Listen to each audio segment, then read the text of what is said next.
Good morning વિદ્યાર્થી મિત્રો। આજે ધોરણ 11 એનો ટોપિક આપણો જે છે એ કોઈ ગ્રહ છે એ એનો કોણીય વ્યાસ એનું પરિમાણ છે એ કેટલું હશે, બરાબર છે, એનો વ્યાસ કેટલો હશે એ આપણે શોધવાનું છે, બરાબર। અગાઉ તમે જે શીખી ગયા છો દ્રષ્ટિ સ્થાન ભેદની રીત એ જ આ છે, એની બીજી રીત, બરાબર। એવું જ કંઈક આની અંદર પણ આપણે કરીએ છીએ, પણ અહીંયા શું કરીએ છીએ, કોઈ ગ્રહ છે પરિમાણ શોધવાનું છે, મતલબ કે એનો વ્યાસ કેટલો છે। તો પહેલા તો ગ્રહનો કોણીય વ્યાસ કોને કહેવાય એ સમજી લઈએ કે જ્યારે ગ્રહને એના કોઈ વ્યાસાંત બિંદુ, બરાબર, એટલે ગ્રહના વ્યાસ વડે પૃથ્વી પરના કોઈ અવલોકન સ્થળ આગળ રચાતો કોણ છે આલ્ફા, એને કોણીય વ્યાસ કહેવામાં આવે છે। ફરીથી ચલો એમ લઈ લો કે આ કોઈ ગ્રહ છે, કોઈ પર્ટિક્યુલર ગ્રહ છે, એનો વ્યાસ ડી, બરાબર, એ વ્યાસ ઉપરથી આપણે કોઈ એક જ અવલોકન સ્થળે, આ એક આપણું કોઈ પર્ટિક્યુલર અવલોકન સ્થળ, વ્યાસના બિંદુઓ પરથી જ્યારે તમે રેખા બનાવશો તો કોઈ પર્ટિક્યુલર સ્થળે જે કોણ રચાય છે એ કોણને શું કહેવામાં આવે છે, આલ્ફા। એટલે આ જે કોણ તૈયાર થાય છે એને કહેશું કોણીય વ્યાસ આલ્ફા। કઈ રીતે શોધી શકાય તો કે ટેલિસ્કોપની મદદથી દરેક અંત્ય બિંદુ વ્યાસાંત બિંદુ આને નામ આપી દો કે એ અને અહીંયા વ્યાસાંત બિંદુ બી, બરાબર છે। એ અને બી નું અવલોકન ટેલિસ્કોપની મદદથી કરશું એટલે એ રીડિંગ ઉપરથી આપણે આલ્ફાનું માપન કરી શકીએ છીએ, બરાબર છે। હવે આપણે જે આપણી થિયરી છે કે ગ્રહ છે એનું પરિમાણ મતલબ એનો વ્યાસ ડી છે, સ્મોલ ડી, એ શોધવાનો છે, બરાબર। તો પૃથ્વી છે, પૃથ્વીમાં કોઈ પર્ટિક્યુલર એક સ્થાન કે ત્યાંથી આપણે અવલોકન કરીએ છીએ એ અને બી બિંદુ વ્યાસાંત બિંદુઓના, એના દ્વારા રચાતો કોણીય વ્યાસ આલ્ફા થશે, બરાબર છે। અને આ જે ડિસ્ટન્સ છે p થી a કતામ કે a p b p, આ કિંમત કેટલી છે તો કે કેપિટલ D, અંતર કેટલું છે કેપિટલ D જેટલું છે, બરાબર છે। તો હવે પાછું આપણે એક જ વસ્તુ કરી શકીએ કે નહીં કે ખૂણો બરાબર ચાપના છેદમાં ત્રિજ્યા, એટલે ખૂણો આપણો આલ્ફા, ખૂણો બરાબર ચાપ એના છેદમાં ત્રિજ્યા, બરાબર છે। આપણે P બિંદુને લઈ સેન્ટરમાં લઈ અને અહીંયા છે એક મોટું વર્તુળ વિચારવાનું છે, પણ એ કઈ ન કરી શકો તો આ એક ચાપ તૈયાર તમને ઓલરેડી આપેલી છે, તો આપણે આ એક આપણી આગળ ચાપ ઓલરેડી છે, એટલે ખૂણો બરાબર ચાપ એના છેદમાં ત્રિજ્યા, ત્રિજ્યા કેટલી થાય કેપિટલ D, અને ચાપ કેટલી થઈ કે AB ની લંબાઈ કેટલી છે સ્મોલ d, એટલે સ્મોલ d છેદમાં ત્રિજ્યા capital D, alpha small d upon capital D, એટલે કરતા તરીકે સ્મોલ d ને લેશું કેમ કે પરિમાણ શોધવું છે, વ્યાસ શોધવો છે જે તે ગ્રહનો, એટલે d બરાબર આલ્ફા એટલે કેપિટલ D। સાવ ઈઝી થિયરી છે, આ થિયરીમાં કંઈ નથી, બસ એ આ એક ફોર્મ્યુલા યાદ હશે એટલે તમે બંનેમાં યુઝ કરી શકો છો, દ્રષ્ટિ સ્થાન ભેદમાં પણ કરી શકો ને આમાં પણ એ જ છે, બરાબર છે। એટલે આલ્ફા ખૂણો બરાબર ચાપ એના છેદમાં ત્રિજ્યા, ત્રિજ્યા કેપિટલ D છે।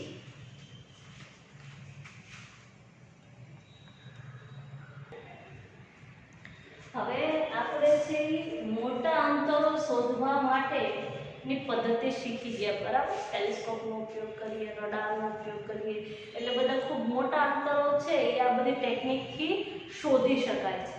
હવે ભાઈ અલગ અલગ સાધન છે એનો માપન માટે અમુક ચોક્કસ લિમિટ સુધીનું એ માપન કરી શકે છે, પછી એના કરતાં ખૂબ નાનું કે એના કરતાં ખૂબ મોટું માપન એ કરી શકતા નથી। હવે એક્ઝામ્પલ સાદું આપણે લઈ લઈએ, આપણી આગળ જે સ્કેલ છે, બરાબર, એમાં તમે સ્કેલમાં ભાઈ કેટલા અંકો સુધી લખેલા હશે ત્યાં સુધીનું માપન તમે કરશો, પછી એનાથી વધારેનું માપન કરવું છે તો શું કરશો, અંદાજો લગાડશો, બરાબર છે, કે આના કરતાં ડબલ છે કે, બરાબર।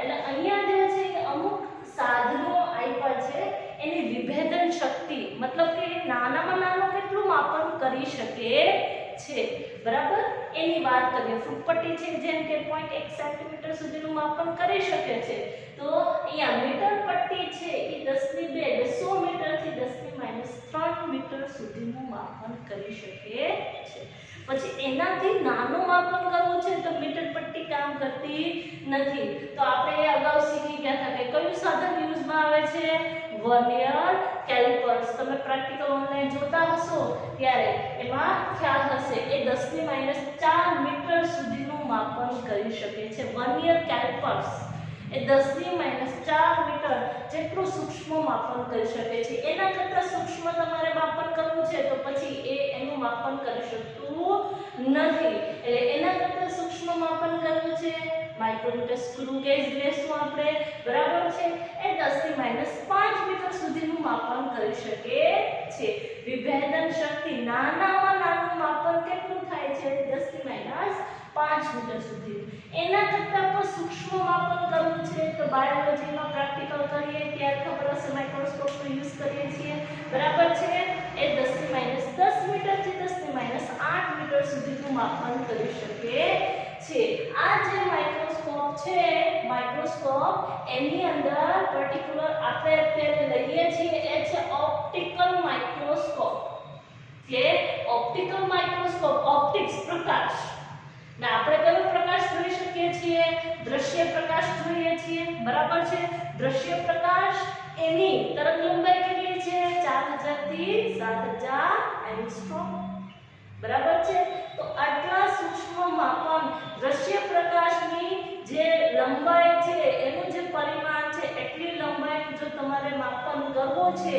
4000 એંગસ્ટ્રોમ થી 7000 એંગસ્ટ્રોમ સુધીનું જો તમારે માપન કરવું છે તો ઓપ્ટિકલ માઇક્રોસ્કોપ લઈ શકીએ છીએ હવે આપણે ખબર હોવી જોઈએ કે 1 એંગસ્ટ્રોમ બરાબર 10 ની -10 મીટર થાય એટલે આને તમે કન્વર્ટ કરો તો 4 * 10 ની -7 થી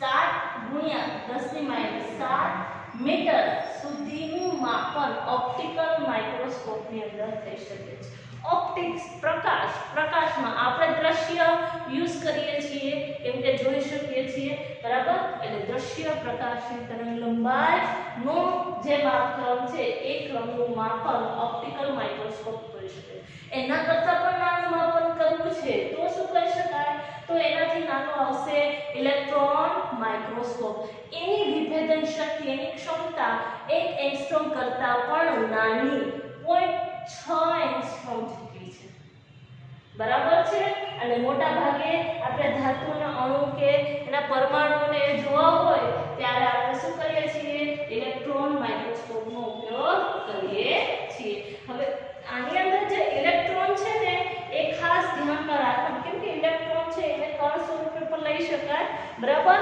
આની અંદર ઇલેક્ટ્રોન તરંગ સ્વરૂપે હોય છે બરાબર છે આમાં ઇલેક્ટ્રોન તરંગ સ્વરૂપે આપણે ઉપયોગ કરીએ છીએ એટલે ઇલેક્ટ્રોન માઇક્રોસ્કોપમાં આ એક સ્પેસિફિક છે ત્યાર પછી એક બાકી બચે છે એ છે ટનલિંગ માઇક્રોસ્કોપ એમાં બહુ કંઈ ખાસ નથી નેનો ટેકનોલોજી છે એના દ્વારા વિકસાયેલું છે અણુની સાઇઝ શોધવા માટે બરાબર એના દ્વારા અણુની સાઇઝ નક્કી થાય છે એટલે ટનલિંગ માઇક્રોસ્કોપ જે છે એની 1 એંગસ્ટ્રોમ કરતાં વધારે તરંગલંબાઈ વિભેદન શક્તિ છે સાવ સાદું છે બરાબર છે એટલે આઈ થિંક બધાને યાદ રહી જશે એટલે મેં આ બધા લાઈનમાં લખ્યા છે આના કરતાં મોટા તો શું આવે તો કે દ્રષ્ટિસ્થાન ભેદની રીત રડાર અને ટેલિસ્કોપ બરાબર એટલે આપણે નાનાને ક્રમમાં ગોઠવા છે મીટર પટ્ટી કરતાં નાનું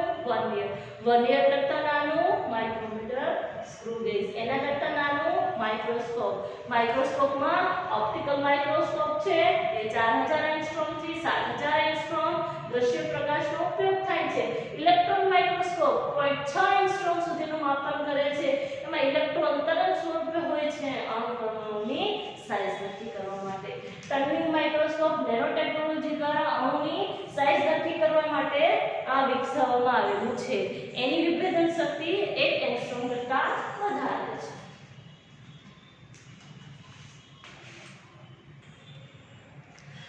હવે જે આપણે આવે છે અંતરના એકમો, જેમ કે આપણે ખૂબ મોટા અંતરો હોય, બરાબર છે, તો એના અલગ અલગ એકમો બતાવેલા છે.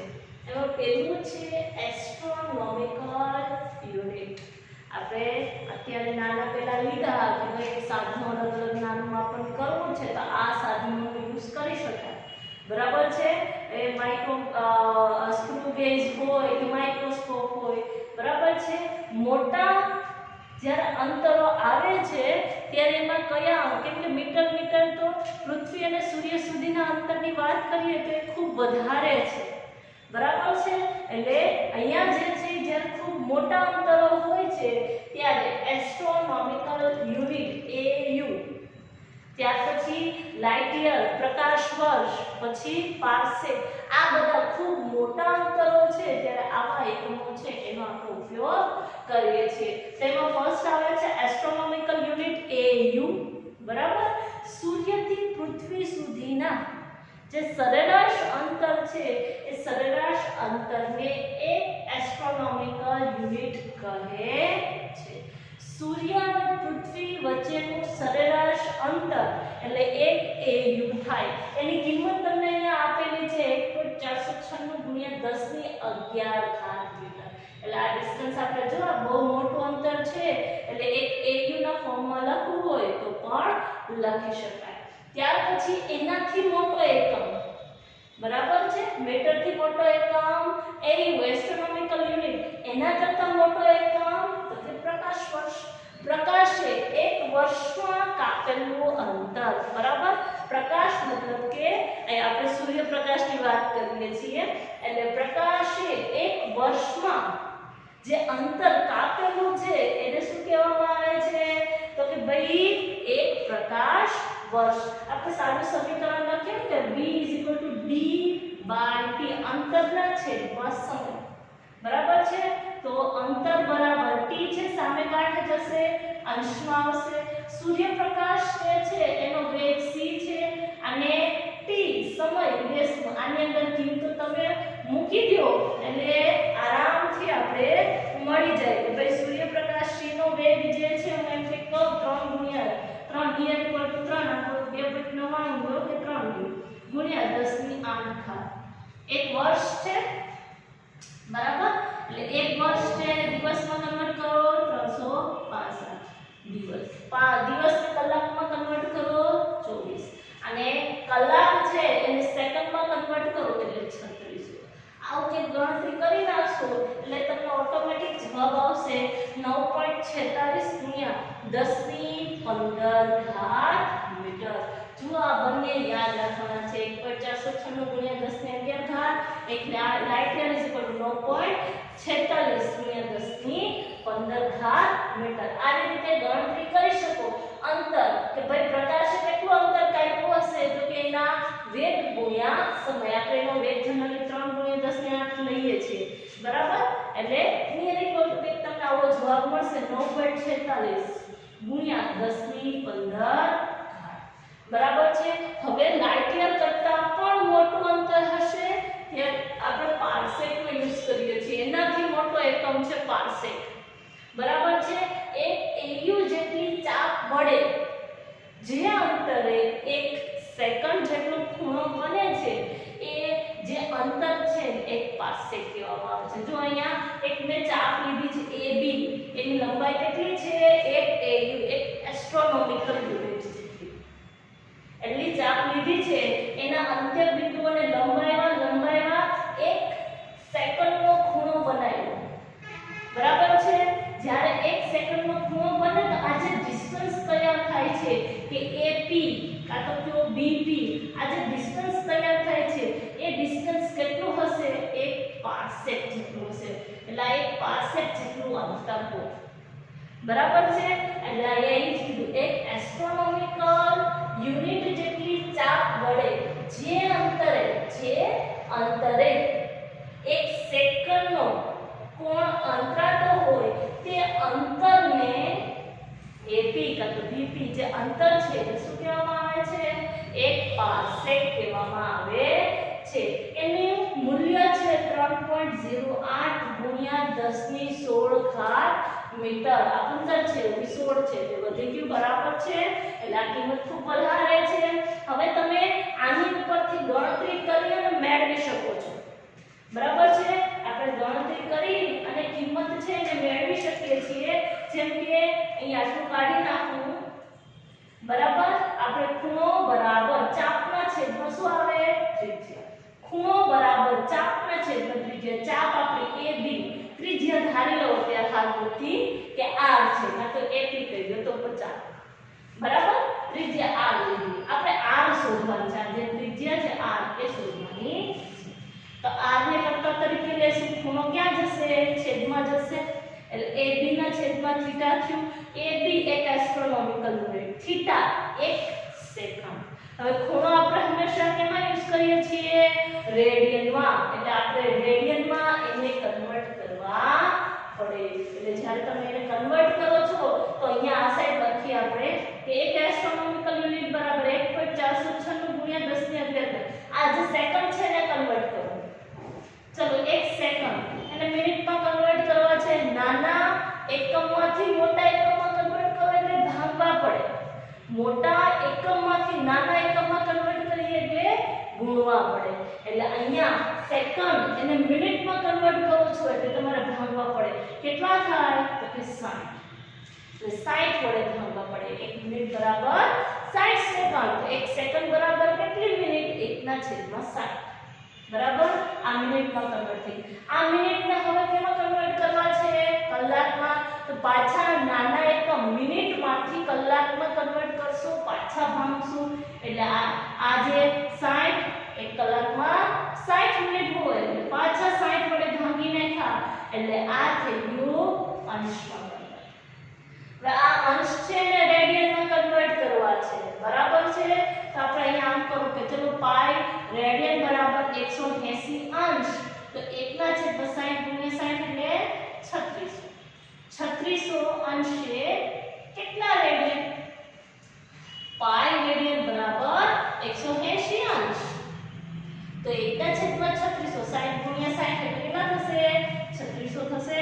એટલે 3600 1/3600 અંશે કેટલા રેડિયન? ખાલી સાદો ગુણાકાર આવશે.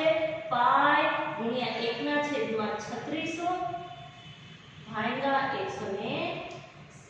એટલે પાઈના છેદમાં અહીંયા જો પાઈ ભાગ્યા એ લખી નાખો. એવું આ જ કોપી લખીએ. પાઈ છેદમાં 3600 ગુણ્યા 180. આ 1 સેકન્ડને આપણે રેડિયનમાં કન્વર્ટ કરીએ. આ ગણતરી તમે કરશો એટલે કંઈક આવો જવાબ આવશે. 3.08 ગુણ્યા 10 ની 16 ઘાત. બરાબર છે. તો જો આ કિંમતો યાદ રાખવાની છે. એક પ્રકાશ વર્ષ, એક લાઇટ યર અને એક પારસેક. ત્રણની કિંમતો જે છે એ આપણે યાદ રાખવાની છે કે એક પ્રકાશ વર્ષની કહીએ તો 1.496 ગુણ્યા 10 ની 11 ઘાત. ત્યાર પછી એક લાઇટ યરની વાત કરીએ તો 9.46 ગુણ્યા 10 ની 15 ઘાત. અને એક પારસેકની વાત કરીએ તો 3.08 ગુણ્યા 10 ની 16 ઘાત મીટર. એક એસ્ટ્રોનોમિકલ યુનિટ 1.496 ગુણ્યા 10 ની 11. એક લાઇટ યર 9.46 ગુણ્યા 10 ની 15. અને આ છે એક પારસેક 3.08 ગુણ્યા 10 ની 16 ઘાત.